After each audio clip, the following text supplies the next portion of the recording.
ജയ്ബിയും വേദിയിലും സദസ്സിലും ഇരിക്കുന്ന എൻ്റെ സഹോദരങ്ങളെ, വളരെയധികം സന്തോഷമുണ്ട് ഇത്തരത്തിലൊരു ചർച്ചയിൽ എന്നെയും കൂടെ ഭാഗമാക്കി എന്നുള്ളതിന്. ശരിക്കും പറഞ്ഞു കഴിഞ്ഞാൽ ഈ മാനിഫെസ്റ്റോയ്ക്കകത്ത് പറഞ്ഞിരിക്കുന്ന കാര്യങ്ങളിൽ എല്ലാം സത്യസന്ധമായിട്ടുള്ള കാര്യങ്ങൾ തന്നെയാണ്. നമ്മൾ അനുഭവിച്ചുകൊണ്ടിരിക്കുന്ന കാര്യങ്ങളാണ് നമ്മൾ ഇതിനകത്ത് കുറിച്ചിട്ടുള്ളത്. ഈ കുറച്ചു മുന്നേ ഇവർ ഫണ്ടിന്റെ കാര്യം പറഞ്ഞു. നമ്മൾ ശരിക്കും പറഞ്ഞ ഒരു കമ്മിറ്റി ഉണ്ടാക്കിയിട്ട് ഒരു ലീഗൽ സെല്ലാണ് നമ്മൾ ഉണ്ടാക്കേണ്ടത്. കാരണം ഈ കഴിഞ്ഞ 2012 തൊട്ട് 2019 വരെ മാത്രം SC/ST ഡിപ്പാർട്ട്മെന്റ് ഏകദേശം 300 കോടി രൂപയാണ് കാണാതായിരിക്കുന്നത്. അതിന് ആ പൈസ എങ്ങോട്ട് പോയി എന്നുള്ളത് നമുക്കറിയാം. അതിന് ആരുടെ അക്കൗണ്ടിലേക്കാണ് ആ പൈസ പോയെന്നുള്ളത് നമുക്കറിയാം. പക്ഷെ നമുക്കതിനെ തടയാൻ സാധിക്കുന്നില്ല എന്നുള്ളതാണ്. നമ്മളെ കുട്ടികൾ പഠിക്കേണ്ട പൈസ, അല്ലെങ്കിൽ നമ്മുടെ സ്ത്രീകൾക്ക് ഒരു ചെറിയ ഒരു തൊഴിൽ സംരംഭം ആരംഭിക്കേണ്ട പൈസ, നമ്മുടെ റിക്വയർമെന്റ്സിനുള്ള പൈസ എല്ലാം കൊണ്ടുപോകുന്ന ഇവിടുത്തെ സവർണ്ണ സ്ത്രീകളാണ്. നിങ്ങൾക്ക് കേൾക്കുമ്പോൾ ഭയങ്കര രസം തോന്നും. നിങ്ങൾക്ക് ശോഭ വിശ്വനാഥിനെ അറിയാലോ, ബിഗ് ബോസിലെ ഒരു താരമായിരുന്നു ശോഭ വിശ്വനാഥ്, ഒരു പെണ്ണ് ശോഭ വിശ്വനാഥ് വരുന്നു, സർക്കാരിലേക്ക് ഒരു പ്രപ്പോസൽ വയ്ക്കുന്നു. ശോഭയ്ക്ക് ഉടനെ 1.5 കോടി എടുത്തു കൊടുക്കുന്നു. കേട്ടാൽ നിങ്ങൾക്ക് രസം തോന്നും, ആദിവാസികൾക്ക് മാസ്ക് തയ്ച്ചു കൊടുക്കാനാണെന്ന്. ശോഭ ഇന്ന് വരെ ഈ 4 വർഷമായി ശോഭ പൈസ വാങ്ങിച്ചിട്ട് ഇന്ന് വരെ ശോഭ ഒരു സെറ്റിൽമെന്റിലും പോയിട്ടില്ല, ഒരിടത്തും പോയിട്ടില്ല. ശോഭ പോയി കുറെ യൂറോപ്യൻ ടൂറും പോയി, ഹൈദരാബാദ് ടൂർ പോയതൊക്കെ ഞങ്ങൾ അറിഞ്ഞു. പക്ഷേ ഒരു ട്രൈബൽ സെറ്റിൽമെന്റിലേക്കും ശോഭ വിശ്വനാഥ് പോയിട്ടില്ല. പക്ഷെ 1.5 കോടി രൂപ കേക്ക്, അതല്ലേ രസം. ഇവര് സർക്കാർ അംഗീകരിക്കുന്ന ആക്ടിവിസ്റ്റുകൾ അവരൊക്കെയാണ്, ഞങ്ങളൊന്നുമല്ല. ഞാൻ എവിടെയെങ്കിലും പരിക്കേൽക്കാതെ രക്ഷപ്പെട്ടു പോകുന്നുണ്ടെങ്കിൽ അത് എൻ്റെ സാമർത്ഥ്യം കൊണ്ട് മാത്രമാണെന്നാണ് ഞാൻ വിശ്വസിക്കുന്നത്. ശോഭ വിശ്വനാഥ് വീണ്ടും ഒരു ട്രസ്റ്റ് ഉണ്ടാക്കി. ആ ട്രസ്റ്റ് വഴി 1.5 കോടി രൂപ, അതായത് 500 ആദിവാസി വിദ്യാർത്ഥികൾക്ക് ഡ്രസ്സ്, സ്പോർട്സ് കോസ്റ്റ്യൂമിന് വേണ്ടിയിട്ട് 1.5 കോടി രൂപ ആ ട്രസ്റ്റ് വഴിയും കൈപ്പറ്റി. സാറ് വിജിലൻസ് അന്വേഷിച്ചു, അത് ശരിയാണ്. ഇത്രയും ഞാനാണ് പരാതിക്കാരി, ഞാൻ മൊഴി കൊടുത്തോ, ഞാൻ എവിഡൻസ് കളക്ട് ചെയ്ത് കൊടുത്തോ, പക്ഷെ ഇതുവരെ ഈ ശോഭനെ അറസ്റ്റ് ചെയ്തിട്ടില്ല എന്നുള്ളതാണ്. ഇനി വേറൊരു രസമാണ്. ഒരു വിഷ്ണുപ്രിയ വരുന്നു. ഇവിടെ കുറെ സ്ഥലത്ത് നിന്ന് ഒരു പൈസ എടുത്തിട്ടുണ്ട്. ഒരു സ്ഥലത്തെ കാര്യം ഞാൻ പറയാം. മിഥുരയിലെ മലയടി എന്ന് പറഞ്ഞൊരു സ്ഥലമുണ്ട്. അവിടെ ഒരു ദിവസം കുറച്ച് പിള്ളേർ എന്നെ വിളിക്കുവാണ്, സ്ത്രീകൾ, നമ്മുടെ പെൺപിള്ളേരാണ്. അപ്പൊ പറഞ്ഞു, ഇവിടെ ഞങ്ങൾക്ക് ഒരു കോഴ്സ് തന്നിരുന്നു, അഡ്വാൻസ്ഡ് ഫാഷൻ ഡിസൈനിങ് കോഴ്സാണ്. ഈ കോഴ്സ് കാലാവധി കഴിഞ്ഞു പോയി, പക്ഷെ ഞങ്ങൾക്ക് സർട്ടിഫിക്കറ്റും ഇല്ല, ഈ വാടക എടുത്ത് കെട്ടിടത്തിന്റെ പൈസ പോലും കൊടുത്തിട്ടില്ല എന്ന് പറഞ്ഞു. അങ്ങനെ ഞാൻ അവിടെ പോയി നോക്കുമ്പം 2 കോടി രൂപ കൈപ്പറ്റിയ വിഷ്ണുപ്രിയ പുലാപ്പറ്റ എന്ന് പറയുന്ന ഒരു സ്ത്രീയാണ്, പാലക്കാടുള്ള. അവരൊരു ഒരു ഒരു പൊടിഞ്ഞു നുറുങ്ങിയ ഒരു ഷെഡ് പോലത്തെ ഒരു സംവിധാനത്തിൽ കുറച്ച് ഫൈബറിന്റെ കസേര ഇട്ടിട്ട് ആ പൊടിയിൽ നമ്മുടെ പിള്ളേരെ അവിടെ ഇരുത്തിയിരിക്കുകയാണ്, സ്ത്രീകളെ. എന്നിട്ട് ഒരു യൂസ്ഡ് തയ്യൽ മെഷീൻ ഇല്ലേ, ഇലക്ട്രിക് കറണ്ട് ഉപയോഗിച്ച് ചെയ്യുന്നതാണ്. പക്ഷെ അതിൽ തൊടുമ്പോൾ ഇവർ ഷോക്ക് അടിച്ച് തെറിച്ച് വീണു. അങ്ങനെയാണ് ഇത് വാർത്തയാവുന്നത്. ഇവർ ഷോക്ക് അടിച്ച് തെറിച്ച് വീണപ്പോഴാണ് ഇത് വാർത്തയാവുന്നത്. സാർ നോക്കൂ, 2 കോടി രൂപ കൈപ്പറ്റിയിട്ട് അവിടെ ഒരു 2 ലക്ഷത്തിന്റെ ഒന്നുകൂടെ 200 രൂപയുടെ ഒരു 10 കസേരെങ്കിലും നമ്മുടെ പിള്ളേർക്ക് മാന്യമായിട്ട് ഇരിക്കാൻ, ഒരു കുടിവെള്ളം 60 രൂപയുടെ ഒരു 20 ലിറ്ററിന്റെ 60 രൂപയുള്ളൂ കുടിവെള്ളത്തിന്, അതെങ്കിലും നിനക്ക് വാങ്ങി വെച്ചുകൂടെ എന്ന് ചോദിച്ചു. നമ്മളവിടെ പോയി കുഴപ്പമുണ്ടാക്കി. വിഷ്ണുപ്രിയനെ വിജിലൻസ് കയറി. അപ്പം വിജിലൻസ് 2 കോടി കൈപ്പറ്റിയിട്ട് 2 ലക്ഷം പോലും ചെലവാക്കിയില്ല എന്ന് റിപ്പോർട്ട് ഉണ്ടാക്കി. ഈ നമ്മളുടെ 2 വരെ അവർ 20 ലക്ഷം എന്നൊക്കെ ആക്കി വെച്ചു. 20 ലക്ഷം പോലും ഇവിടെ ചെലവാക്കിയിട്ടില്ല എന്ന് എഴുതി വെച്ച് വിഷ്ണുപ്രിയനെ 6 മാസം എടുത്തു നമ്മളൊന്ന് ജയിലിൽ അടയ്ക്കാനായിട്ട്. അതിന്റെ പുറകെ നടന്ന അവസാനം നമുക്ക് സമ്മർദ്ദം ഉണ്ടായി. സാറ് ഈ 300 കോടി രൂപയൊക്കെ കൊണ്ടുപോകുന്ന ഇവിടുത്തെ പാർട്ടിക്കാർ 300 ഒന്നല്ല 700 കോടി രൂപയുണ്ട്. ഇതുവരെ ഉള്ളത് എടുത്തു കഴിഞ്ഞാൽ എന്തിന് ഈ തിരുവനന്തപുരം കോർപ്പറേഷനിൽ മാത്രം 5.5 കോടി രൂപ പോയി. SC/ST വിഭാഗത്തിന്റെ 5.5 കോടി രൂപ പോയി. അപ്പൊ ഈ നമ്മുടെ ഈ പൈസ ഭയങ്കര, നമ്മൾ ഇതിന്റെ പുറകെ പോയി നോക്കുമ്പോഴാണ് ഇത് ഭയങ്കര രസമായിട്ട് തോന്നുന്നത്. അപ്പൊ നമ്മൾ എന്ത് ചെയ്യണം, ഒരു കമ്മിറ്റി ഉണ്ടാക്കി ഒരു ലീഗൽ സപ്പോർട്ടാണ് നമ്മുടെ സമൂഹത്തിന് ആവശ്യം. ഒരു പ്രൊപ്പോസൽ ഹൈക്കോടതി അറിയാതെ നമ്മുടെ 1 രൂപ പോലും ചെലവഴിക്കാൻ ഈ ഉദ്യോഗസ്ഥർക്ക്, പ്ലാനിംഗ് ബോർഡ് ആർക്കും അവകാശം കൊടുക്കരുത്. ആർക്കും കൊടുക്കുക. ഇത് ഭയങ്കര ഫേക്ക് ആയിട്ടുള്ള കാര്യമാണെന്ന് നന്നായിട്ട് അറിയാവുന്ന ഒരാളാണ്. പിന്നെ എനിക്കറിയാവുന്ന കാര്യങ്ങൾ മുഴുവൻ ഞാൻ പറഞ്ഞു കഴിഞ്ഞാൽ ഞാൻ ഈ സ്റ്റെപ്പിന് താഴെ ഇറങ്ങൂലെന്ന് എനിക്ക് തന്നെ ഉറപ്പുണ്ട്. കാരണം ഈ പൈസ പോയിരിക്കുന്ന അതുപോലത്തെ അക്കൗണ്ടുകളിലേക്കാണ്. 5 കോടി 10 കോടി. ഓരോ കോഴ്സുകളുടെ പേര് പേഷ്യൻ കെയർ മാനേജ്മെന്റ്. ഇവിടുത്തെ ഏറ്റവും വലിയ രാഷ്ട്രീയ നേതാവിന്റെ മകൻ ഒരു പേഷ്യൻ കെയർ മാനേജ്മെന്റ് തുടങ്ങുന്നു. ഒരു ഹോസ്പിറ്റൽ പേഷ്യൻ കെയർ മാനേജ്മെന്റ്. നമ്മുടെ പിള്ളേർ അവിടെ എത്തിയപ്പോഴേ ചാകാറായ ശവത്തിനെ ക്ലീൻ ചെയ്യുന്ന ജോലി വലിയ പ്രൈവറ്റ് ആശുപത്രിയിൽ, കൊച്ചിയിലെ. പിള്ളേർ പേടിച്ച് മാനസിക രോഗികളാണ്. അവിടുന്ന് നോക്കുമ്പോൾ ഈ ഡീറ്റെയിൽസ് എടുത്ത് നോക്കുമ്പോൾ പോയത് ഒരു രാഷ്ട്രീയ നേതാവിന്റെ മകന്റെ അക്കൗണ്ടിൽ സ്ഥാപനമാണ്, പ്രൈവറ്റ് ലിമിറ്റഡ് കമ്പനി. അതിലേക്ക് 5 കോടി രൂപ 1ാം ഗഡുവായിട്ട് പോയിട്ടുണ്ട്.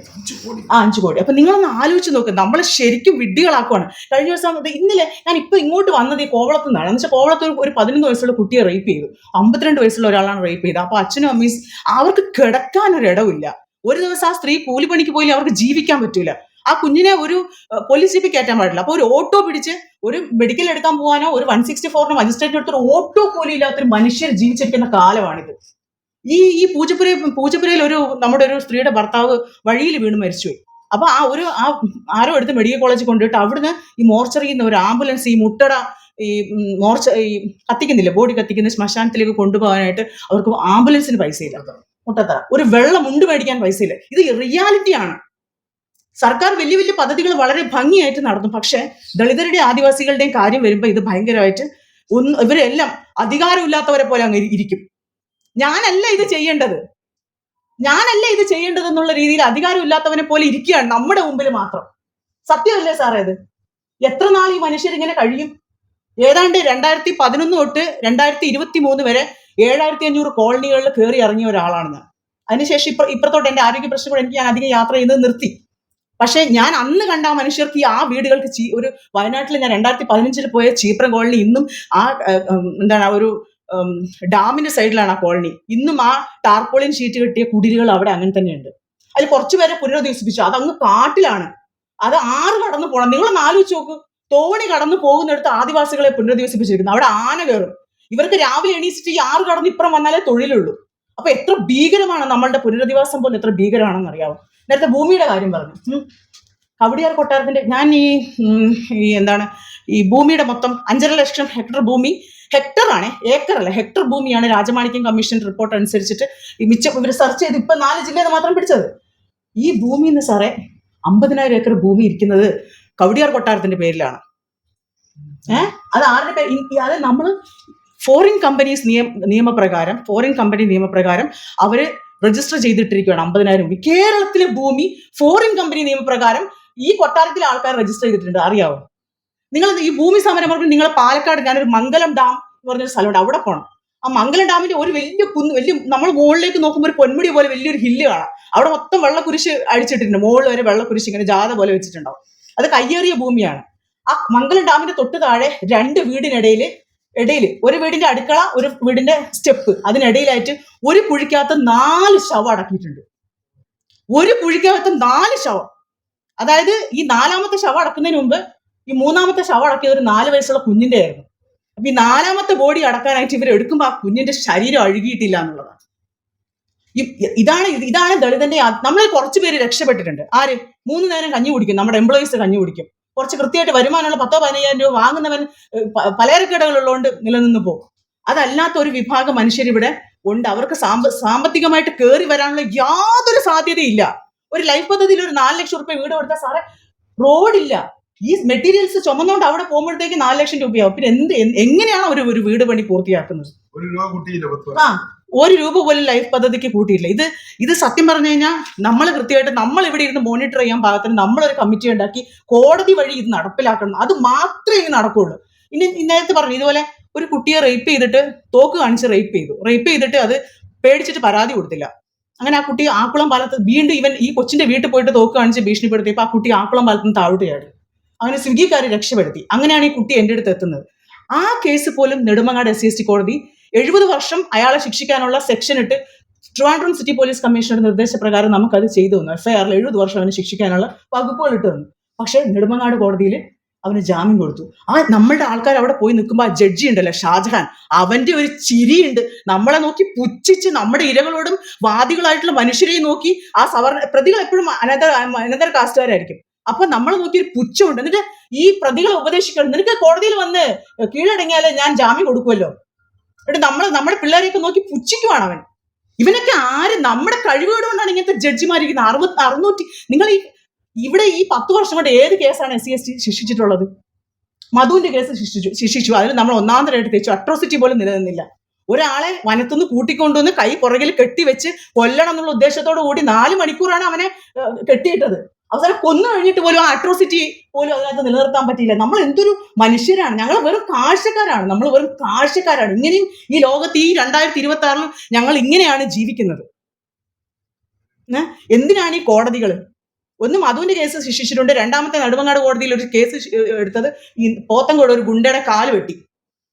ആ കാല് വെട്ടി CCTV കൂടെ ഇങ്ങനെ എറിയുന്ന ഒരു വിഷ്വൽസ് ഉണ്ട്. ആ ഒരു കേസും അല്ലാതെ ഏതെങ്കിലും ഒരു കേസ് നിങ്ങൾ നോക്കണം. കുഞ്ഞുങ്ങളെ റേപ്പ് ചെയ്തവർക്ക് പോലും ജാമ്യമാണ്. അവരെ ജഡ്ജി ഉപദേശിക്കുവാണ്. അതെ, വെട്ടിയത് എസ് സി, അതുകൊണ്ട് മാത്രമാണ് അവർ ശിക്ഷിച്ചത്. പിന്നെ 3000 വ്യാജ ജാതി സർട്ടിഫിക്കറ്റ് ഉള്ളവര് SC ST ജോലി തട്ടിയെടുത്തിട്ടുണ്ട്. 2012 കിർത്താഡ്സിലെ വിജിലൻസ് ഇത് കണ്ടെത്തിയത്. ആ ഡോക്യുമെന്റ് 400 പേജിലുള്ള ഡോക്യുമെന്റ് കണ്ട ഒരാളാണ് ഞാൻ. അത് അടിമാലിയിലുള്ള ഒരു കോൺഗ്രസിന്റെ പ്രവർത്തകൻ ഉണ്ടായിരുന്നു, എൻസൺ അടിമാലിയും അദ്ദേഹത്തിന്റെ അച്ഛനും കൂടെ തിരുവനന്തപുരത്ത് വന്നപ്പോൾ 2012 ഞാൻ ആ ഡോക്യുമെന്റ് ഉണ്ട്. ഞാനതിന് കോപ്പി എടുക്കാൻ നേരത്ത് അവർ എൻ്റെ അടുത്ത് പറഞ്ഞു ഞങ്ങൾ എടുത്ത് തരാമെന്ന് പറഞ്ഞ് പിന്നീട് എനിക്കത് തന്നില്ല. കിർത്താഡ്സിൽ പോയിട്ടാകുമ്പോൾ അവരിപ്പോൾ ആ ഡോക്യുമെന്റ് ആർക്കും കൊടുക്കുന്നില്ല. കാരണം ഇവരെ പോലും പ്രൊട്ടക്ട് ചെയ്യുവാണ്. നായർ എന്നുള്ള ആൾക്കാർ നായാടി എന്നുള്ള ജാതി സർട്ടിഫിക്കറ്റ് ആണ് വാങ്ങിച്ചിരിക്കുന്നത്. നായാടി ഈ റവന്യൂ ആണ് നമ്മളെ ഭയങ്കരമായിട്ട് ഒരു ജാതി സർട്ടിഫിക്കറ്റ് പോയാൽ പോലും ഇപ്പോൾ 1 വർഷം എടുക്കും നമുക്കൊരു ജാതി സർട്ടിഫിക്കറ്റ് കിട്ടാനായിട്ട്. അപ്പൊ ഈ വ്യാജ ജാതി സർട്ടിഫിക്കറ്റ് അവർ ആവശ്യക്കാർക്ക് ഇഷ്ടം പോലെ ഉണ്ടാക്കി കൊടുക്കുക. നിങ്ങൾ ഓർത്ത് നോക്കി, 3000 പേര് നമ്മുടെ ജോലിയും വെച്ച് ഇവിടെ ജീവിക്കുകയാണ് തലമുറയായിട്ട്. SBI bank manager, probationary officer, central ഗവൺമെന്റിലെ സ്റ്റേറ്റ് ഗവൺമെന്റിലെ വലിയ വലിയ പൊസിഷനുകളാണ്, നല്ല പദവികളാണ്, നല്ല സാലറിയുള്ള പദവികളാണ്. നമ്മളെയും തട്ടിയെടുത്ത് 3000 പേര് അവരെയൊക്കെ സ്റ്റേറ്റ് പ്രൊട്ടക്ട് ചെയ്യണം. നമ്മളിത് 1000 തവണ പറഞ്ഞാലും പരാതി കൊടുത്താലും ഇവരൊക്കെ സംരക്ഷിത വിഭാഗത്തിലുള്ളവരാണ്. ഞങ്ങളിങ്ങനെ സംസാരിക്കാൻ വേണ്ടി മാത്രമാണ്. അതുകൊണ്ട് പ്രിയപ്പെട്ട സഹോദരങ്ങളെ, നമ്മൾ ചെയ്യേണ്ടത് എന്താണെന്ന് വെച്ച് കഴിഞ്ഞാൽ ഈ മനുഷ്യർ മതി. ഇപ്പോൾ എംപ്ലോയീസ് അസോസിയേഷനും നമ്മളും എല്ലാം കൂടെ മാസം ഒരു 100 രൂപ ഒരു അക്കൗണ്ട് ഉണ്ടാക്കി മാറ്റിയാൽ നമുക്കായിട്ടൊരു ലീഗൽ സെൽ ഉണ്ടാക്കാൻ പറ്റും. കൃത്യമായിട്ട് 3000 പേരുടെ ഡാറ്റ ഇങ്ങോട്ട് എടുക്കുക, അത് ഹൈക്കോടതിയിൽ പോ, ആ ആൾക്കാരെ പുറത്ത് വിടുമെന്ന് പറഞ്ഞു കഴിഞ്ഞാൽ പുറത്തു വിടാനുള്ള പവർ നമുക്ക് ബാബാ സാഹിബ് അംബേദ്കർ തന്നിട്ടുണ്ട്. അത് നടപ്പിലാക്കാനായിട്ടുള്ള ലീഗൽ സെല്ലാണ് നമുക്ക് ആവശ്യം. ഇതുപോലെ ഓരോ കാര്യത്തിനും ആ ലീഗൽ സെല്ല് വഴി തന്നെ നമുക്ക് ഓരോ കാര്യങ്ങളും നേടിയെടുക്കാനായിട്ട് സാധിക്കണം. ഇനി ഒരു 100 കാര്യങ്ങൾ എനിക്ക് പറയാനുണ്ട്. പക്ഷെ എന്താണ് അത് നമുക്ക് എല്ലാവർക്കും അറിയാവുന്ന കാര്യങ്ങളാണ്. ഒരുപക്ഷെ ഞാൻ കൂടുതൽ യാത്ര ചെയ്തിട്ടുള്ളതുകൊണ്ട് ഓരോ മുക്കും മൂലയും എനിക്ക് മനുഷ്യരെ അറിയാവുന്നതുകൊണ്ട് എന്താണ് പറയേണ്ടത്. നമ്മളൊരു പോലീസ് സ്റ്റേഷനിൽ പോയാൽ പോലും ഈ കഴിഞ്ഞ ദിവസം ഈ പത്മനാഭസ്വാമി ക്ഷേത്രത്തിന്റെ ഫ്രണ്ടിൽ നമ്മുടെ ഒരു സ്ത്രീ ഇങ്ങനെ 48 വയസ്സുണ്ട്. പക്ഷെ അവർ ആരോഗ്യമൊക്കെ ചുരുങ്ങിയ ഒരു സ്ത്രീയാണ്. അവർ ക്ലീനിങ് സ്റ്റാഫാണ്, ചവറ് വാരി ജീവിക്കുന്നതാണ്. ഒരു ചാക്ക് എടുത്തതിന് അവരുടെ മൂക്കിന്റെ പാൽ ഒറ്റയടിക്ക് പൊട്ടിച്ചു കളഞ്ഞു. അവര് ഭർത്താവ് സ്ട്രോക്ക് വന്ന് കിടക്കുന്നതാണ്, കയറി കിടക്കാൻ ഒരു ഇടവില്ല. ഇങ്ങനെയുള്ള മനുഷ്യർ ദീർഘകാലം ജോലിക്ക് പോകാതെ അവരുടെ ജീവിതം അങ്ങ് തകർന്ന് തരിപ്പണമാവാണ്. അപ്പൊ അട്രോസിറ്റി വരുമ്പോൾ ഒരു 10,000 രൂപ കിട്ടുന്ന ഒരു സംവിധാനം നമുക്ക് ഉണ്ടായിരുന്നു, ഈ FIRs. അത് 6 കോടി ഇപ്പൊ പെൻഡിങ്. അത് സാറേ, ആ 10,000 രൂപ പോലെ ഇതിപ്പോ ഞാൻ പറയട്ടെ, ഒരു കുട്ടി റേപ്പ് ചെയ്യപ്പെട്ട് കഴിഞ്ഞാൽ ഒരു ഓട്ടോറിക്ഷയ്ക്ക് പോകാൻ പോലും പൈസ ഇല്ലാതെ ജീവിക്കുന്നവർക്ക് ഈ 10,000 രൂപ വലിയൊരു കാര്യമാണ്. അവർക്ക് ദീർഘകാലം പണിക്ക് പോകാൻ പറ്റുമല്ലോ, ഈ കുഞ്ഞുങ്ങളെ ഇട്ടിട്ടോ അല്ലെങ്കിൽ അസുഖം വന്നാലോ. അങ്ങനെ ആ 10,000 രൂപ വർഷങ്ങളായിട്ട് കൊടുക്കുന്നില്ല. 6 കോടി രൂപയാണ് അത് പെൻഡിങ്. ഈ 6 കോടി രൂപ എന്ന് പറയുമ്പോൾ നിങ്ങൾ ഓർത്ത് നോക്കി എത്ര അട്രോസിറ്റി കേസുകൾ കെട്ടിക്കിടക്കുന്നുണ്ടെന്നുള്ളത്. എൻ്റെ കൃത്യമായിട്ട് കണക്കുണ്ട്. ഞാൻ ലേറ്റസ്റ്റ് കണക്കുകൾ ഞാൻ എടുത്തിട്ടുണ്ട്, കോടതികൾ കേസ് പെൻഡിങ് ആയിട്ടുള്ളത്. കാരണം ഞങ്ങൾ സ്പെഷ്യൽ SMS കോടതിയില്ലേ, DYSP ഇല്ലേ, അത് നമുക്ക് കാസർഗോഡും വയനാടും മണ്ണാർക്കാടും പാലക്കാട് മാത്രമേ ഉള്ളൂ, 3 അപ്പൊ നമ്മൾ കൂടുതൽ സ്ഥലങ്ങളിൽ ചോദിച്ചു, അത് പേപ്പർ വർക്കാക്കി. അതിൽ നമ്മളെ പോലീസ് അസോസിയേഷനും സ്റ്റേറ്റും നമ്മളെ സപ്പോർട്ട് ചെയ്തു. ആ ഫയൽ ഇപ്പം CMന്റെ അടുത്താണ്. അത് നമുക്ക് ഒരു 6 SMS യൂണിറ്റുകൾ കൂടി അനുവദിക്കപ്പെടും. ഞങ്ങൾ പറഞ്ഞു പോലീസ് സ്റ്റേഷനിൽ പോയിട്ട് ഇങ്ങനെ കുത്തിയിരിക്കാൻ പറ്റില്ല. ഈ പറഞ്ഞ പോലെ ചേച്ചി മൂക്കിന്റെ പാലം പൊട്ടിയിട്ട് രാവിലെ 10 മണി തൊട്ട് വൈകിട്ട് 5 മണി വരെ special mobile squad SMS device നമ്മുടെ കേസുകൾ അവിടെ രജിസ്റ്റർ ചെയ്യപ്പെടും. നമ്മൾ ഈ പോലീസ് സ്റ്റേഷനിൽ പോയി ഇരിക്കേണ്ട കാര്യമില്ലല്ലോ. ഈ ചേച്ചിനെ രാവിലെ 10 മണി തൊട്ട് 5 മണി വരെ ഈ പൊട്ടിയ മൂക്കിന്റെ പാലുമായിട്ട് ഇവിടെ ഫോർട്ട് സ്റ്റേഷനിൽ ഇരുത്തിട്ട് കേസ് എടുത്തില്ല, റെസിപ്റ്റ് പോലും കൊടുത്തില്ല. പിറ്റേന്ന് ഞാൻ അവിടെ പോയി ഭയങ്കര പ്രശ്നം ഉണ്ടാക്കി. ഞാൻ വിചാരിച്ചു എന്നെ കൂടെ എടുത്ത് അവർ ജയിലിലാക്കി കളയുന്നതാണ് വിചാരിച്ചു. അവരുടെ പ്രതിയെ പിടിച്ചില്ലെങ്കിൽ എന്നെ പിടിച്ചകത്തുന്നതാണ് വിചാരിച്ചു. എന്തായാലും കേസ് എടുപ്പിച്ച് പിന്നെ മഹസർ എടുത്തു, അങ്ങനെ അങ്ങ് പോയി. അതായത് ദൈനംദിനം ഇവിടെ ഇഷ്ടംപോലെ നമ്മുടെ മനുഷ്യർക്ക് ജീവിക്കാൻ പറ്റാത്ത തരത്തിലുള്ള സംഭവങ്ങൾ, അട്രോസിറ്റികൾ ഇവിടെ നടക്കുന്നുണ്ട്. സാറ് ആരാണ് നേരത്തെ BJPക്ക് വോട്ട് ചെയ്യുന്ന കാര്യം പറഞ്ഞു. BJPക്ക് ഒരിക്കലും ഈ RSS ഈ വട്ടിയൂർക്കാവിലൊരു വീട്ടിൽ കണ്ടില്ലേ, നാവ് തുറന്നു. ആ വീഡിയോ എൻ്റെ കയ്യിലുണ്ട്. എനിക്ക് ഇവിടെ ഒരു പ്രൊജക്ടർ വെച്ചിട്ടുണ്ടെങ്കിൽ ഞാൻ വിഷ്വൽസ് എല്ലാം എടുത്ത് കാണിക്കുമായിരുന്നു. എത്ര വിഷ്വൽസ് എൻ്റെ കയ്യിലുണ്ടെന്ന് അറിയാം, ഞാൻ ഫേസ്ബുക്കിൽ പോലും പോസ്റ്റ് ചെയ്യാത്ത. ഈ നാക്ക് തുറന്ന് ശൂലം വെച്ച് കുത്തിയതാണ് 21 RSSകാര്. ആ കേസുമായിട്ട് നെടുമങ്ങാട് ജഡ്ജിയുടെ അടുത്ത് പോയപ്പം ആ ജഡ്ജി ആ പ്രതികൾക്ക് ജാമ്യം കൊടുത്തു. അത് ആ വീട്ടിലൊരു സ്ത്രീനെ ഒരു നായരെ എന്തോ ആക്ഷേപിച്ചു, സെക്ഷൽ ആക്ഷേപമായിരുന്നു. അപ്പൊ ഞങ്ങളെ ചോദിക്കാൻ പോയപ്പോ അവനൊന്നും മിണ്ടിയില്ല. പിന്നെ അവനൊരു 10-21 RSSകാരെ കൂട്ടിക്കൊണ്ട് വന്നിട്ട് ഇവനെ വീട്ടിൽ നിന്ന് പിടിച്ചിറക്കി നാക്കിൽ ശൂലം കുത്തി മുറിച്ച്. അതൊക്കെ ഭീകരമാണ്. അതൊക്കെ വീഡിയോ ഉണ്ടായിട്ട് പോലും ഈ ജഡ്ജി ആ RSSകാരനെ സപ്പോർട്ട് ചെയ്ത് ജാമ്യം കൊടുത്തു. നമ്മളിവിടുന്ന് 30,000 രൂപ ഉണ്ടാക്കി ഹൈക്കോടതി പോയി. ഈ അവർക്കൊക്കെ എവിടുന്ന് ഒരു സെന്റിൽ താമസിക്കുന്ന ഒരു ടോയ്ലറ്റ് പോലും ഇല്ലാത്തൊരു വീടാണ്. അവിടെ നിന്ന് അവരെങ്ങനെയാണ് ഒരു 30,000 രൂപ ഇങ്ങനെ ഹൈക്കോടതി പോകാൻ പോലും പറ്റാത്തതുകൊണ്ട് പകുതി കേസുകളും ഇവരെല്ലാം രക്ഷപ്പെട്ടു പോവാണ്. ശരിക്കും നമ്മളൊരു വലിയ ഒരു ട്രാപ്പിൽ പെട്ട് കിടക്കുന്ന മനുഷ്യരാണ്. ഇതിന് കൃത്യമായിട്ട് നമുക്ക് പറ്റും. നിങ്ങളെ പോലെയുള്ള മനുഷ്യരെല്ലാവരും ഒരുമിച്ച് പോയി, നിങ്ങൾ സമുദായ സംഘടനകളെ നോക്കണ്ട, അവരെല്ലാം പ്രത്യേക ലക്ഷ്യം വെച്ച് പോകുന്നവരാണ്. ഇത് കൃത്യമായിട്ട് അറിയാവുന്നതുകൊണ്ട് ഞാൻ പറയുന്നത്. നമ്മൾ കുറച്ച് പേര് കൂടി മാസം ഒരു 100 രൂപ ഒരു കുപ്പിയിലിട്ടാൽ പോലും നമുക്ക് ലീഗൽ സർവീസ്. പിന്നെ ഇപ്പൊ ഒരു ഡിസിഷൻ എടുത്ത് ഈ നിങ്ങളുടെ ഈ കെയർ ഓഫിൽ തന്നെ ഈ ഒരു ഫോറത്തിന് മുമ്പ് തന്നെ നമുക്കത് ചെയ്യാൻ സാധിക്കും.